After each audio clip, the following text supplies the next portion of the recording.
Question number 3 part number 1। आइए इसको solve करते हैं। इसके अंदर भी वही फार्मूले हैं, हम अप्लाई करेंगे। प्रोडक्ट से सम, सम से प्रोडक्ट, क्वोशंट से डिफरेंस, डिफरेंस से क्वोशंट, पावर रूल और change base formula. Part number 1 solve करते हैं। क्वेश्चन नंबर है 3, पार्ट नंबर है 1। देखिए यहां इस तरह लिखा हुआ है log of 21 plus log of 5। ये देखिए log ऑफ 21 है, ये log ऑफ 5 है, तो इसको हम लिख सकते हैं log ऑफ 21 इंटू 5। हमने जब भी एग्जाम में ये सॉल्व करना होता है क्वेश्चन फॉर एग्जांपल, तो हमने फार्मूला जरूर बताना है साथ में, वरना अगर नहीं बताएंगे तो मार्क्स कट जाएंगे। ये बताएं log of m plus log of n, ये होता है log ऑफ mn।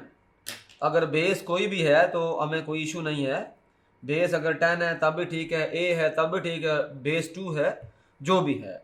हमने 2 log का सम था उसको log के प्रोडक्ट के फॉर्म में लिख दिया। ये दोनों चीजें मल्टीप्लाई हो रही हैं।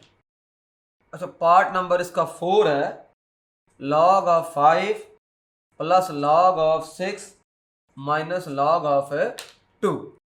अच्छा, इसके अंदर देखें, ये दोनों चीज़ें पहले इनको ऐड कर लेते हैं और फिर उसके बाद उसमें ये चीज़ भी आ जाएगी हमारे पास। log ऑफ 6 में से ये माइनस हो रहा है, तो इसको हम लिख सकते हैं, इस तरह कर सकते हैं, इसको हम एडजस्ट करेंगे। log ऑफ 5, log ऑफ 6, इसको अलग कर दें, माइनस इसको अलग कर दें, log ऑफ 2। अच्छा, अब देखें हमारे पास ये सम है 2 लॉग्स का, तो log of 5 into 6 minus log of 2 है, ये log ऑफ 2 हो गया। अब इसके अंदर हमने जो फार्मूला अप्लाई किया है वो मेंशन करना बड़ा ज़रूरी है, because log of m log of n is equal to log of m। ये कंबाइन हो गया, सम वाला प्रोडक्ट में आ गया। अब नेक्स्ट स्टेप में हम ये करेंगे, इसके अंदर ये फार्मूला अप्लाई करेंगे, log of 5 into 6 over 2, because log of m log of n log of m over n, difference जो है वो चला गया क्वोशंट में।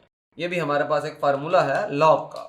तो हमने ये किया कि अब ऐसा करेंगे, इसमें कुछ कैंसलेशन होगी, ये 2 नीचे आ गया, तो अगले स्टेप में ऐसा करते हैं, कुछ कैंसलेशन कर लेते हैं।